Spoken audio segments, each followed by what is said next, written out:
Yo, what's up? Dan here. I'm going to be your NoFap Uber driver, and we're going to be talking a little bit about status insecurity, what caused 99% of my relapses in retrospect, looking back at my life with a clearer mind. Now that I'm 100 days in to my current streak, there's always evolutions going on. There's been a lot of changes going on, actually. But I want to shed some light on this because, this has caused so much pain for me.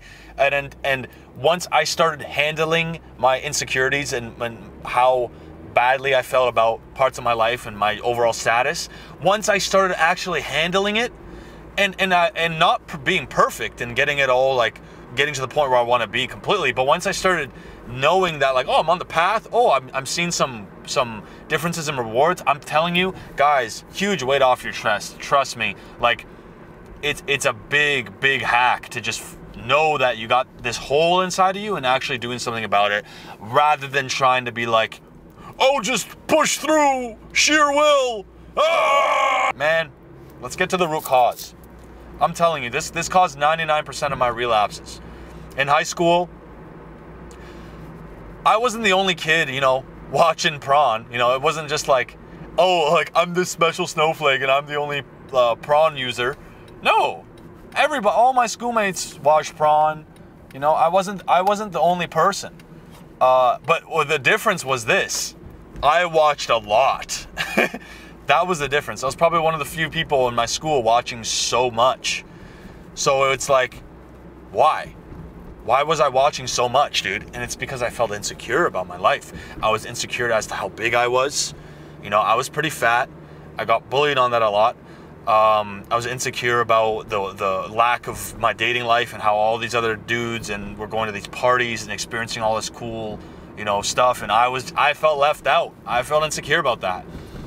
I felt insecure about, like, I was working as a janitor and other people had sick jobs, like working as a lifeguard, and I felt insecure about a lot of things about my life, man. Even my grades and stuff, like, social life, my social circle. I felt insecure about a lot of things. And that was part of the reason why I watched so much prawn. I wasn't realizing it then. But in retrospect, on top of other things of like shit going on in my household, and sorry guys, there's just so many freaking traffic light people. What are they called? Stopping guards? I don't know. You know what the fuck I'm talking about. They hold their stop sign so everybody can cross the street, and they even hold the sign for 18-year-olds because everyone's a retard now and everyone needs help and assistance with everything. So anyways, yeah, the status insecurity was a pain point. It really hurt, man. And it caused a lot of relapses for me. It caused a lot of pain. And I didn't realize it till later on, but especially when I hit uni, when I was like, oh crap, I should probably focus on other parts of my life and get this handled. But really, I was just band-aiding it with junk status. See, like, you can even be like, oh, I'm not materialistic, Daniel. I'm not a materialistic type of person. I'm good, bro. Look, you either accept that you have status insecurities, otherwise you wouldn't probably not be watching this channel. If all your shit's handled, and I guess you're just watching this channel to see my beautiful face, but bro, you have status insecurity, and you either can admit it or delude yourself and suffer more, okay? Look, even to this day, I still feel insecure sometimes. Like, I'll look in the mirror, I'll look at previous pictures, I'll be like, man, I'm looking way better. How come I'm not dating hotter girls? How come this, that, Problem with it is that a lot of it you can't control, right?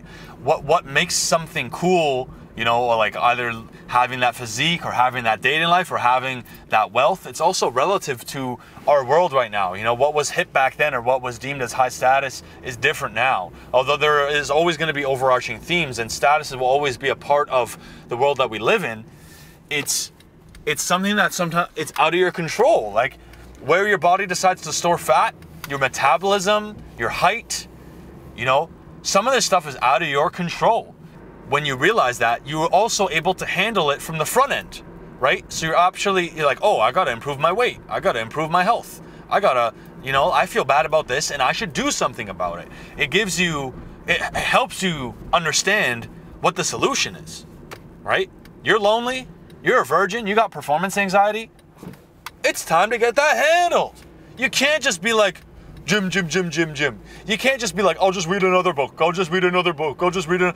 Bro, fix the fucking problem. If there's a hole in the road, fix that shit.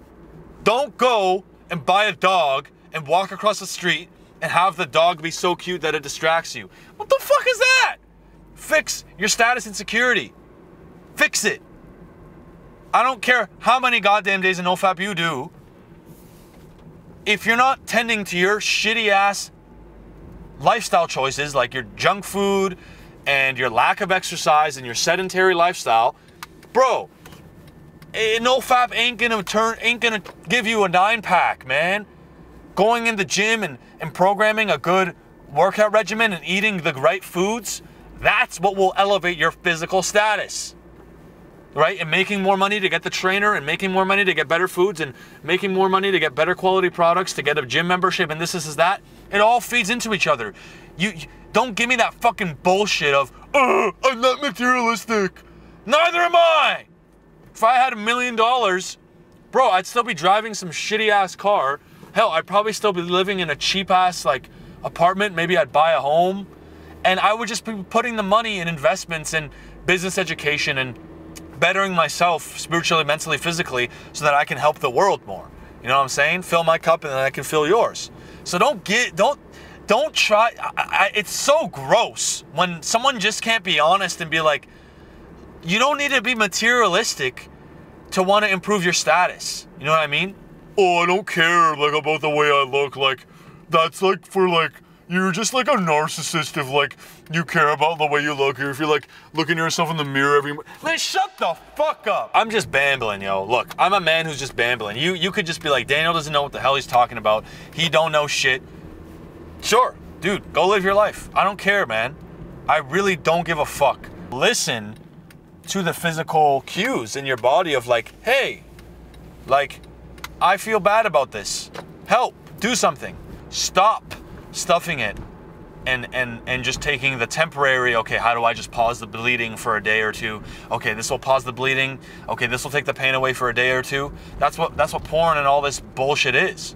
It's time to stop doing that and actually solve the issue, okay? If you've been banging your knee into a coffee table every morning and you're coming to me, you'll be like, how do I fix this? I'm gonna tell you to stop banging your goddamn knee into that coffee table, right? Instead of just prescribing you pain medication. So, yeah, I guess you could say the moral of this video is stop banging your knee in a coffee table and stop taking your pain meds. Get rid of the table, or ask yourself why you've been banging it all this time, right? Let's get to the cause. So, status insecurity, big subject. Fix this, okay? Get this handled, start somewhere. Pride yourself in the fact that you're doing something about it. Not necessarily that, oh, am I getting big shiny rewards? Am I sleeping with those hot girls yet? You know, that will come. Appreciate the trophies, but you need to pride yourself for going on the journey and suffering, right? This is a route that is innate with suffering and pain. Guys, if you enjoy this, be sure to smash up a like. Tell me what you think about the new type of content where we're going for a little bit of a cruise. Smash up the likes. Helps the algorithm, helps the channel a ton. Be sure to drop some comments. Like I said, it really helps out the channel, really helps with getting this video out there, getting the message out there, helping other dudes. So much appreciated. I love you guys a lot. Always open to suggestions as to what you have, other ideas for content. And that's a wrap, guys. Keep going. Start handling your shit. And don't give up. Fuck what other people say. Peace and love.